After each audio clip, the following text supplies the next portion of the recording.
अरे भाई ऐसे मत किया करो, अच्छा नहीं लगेगा। अगर ना हाथ उठाओ ना, कोई दिक्कत नहीं है, मैं उठाऊंगा भी, लेकिन एक बार बोल दो कि कहाँ ना क्या बात?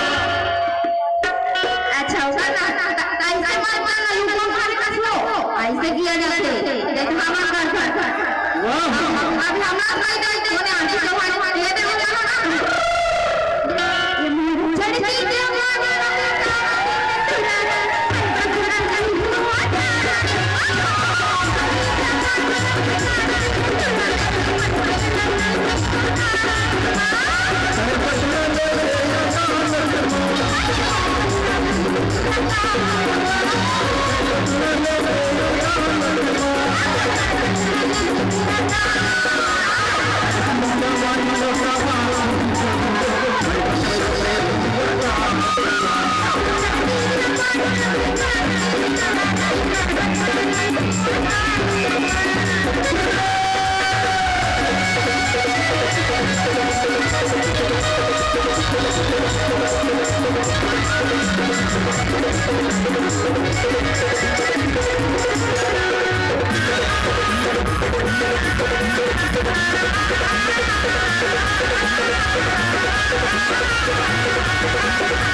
सबसे चूल्हा का नाम है भगवान। ऐसे कहा हमें पता ही नहीं तो और ऐसे अरे गुरु जवानी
मोर चढ़ जवानी हरि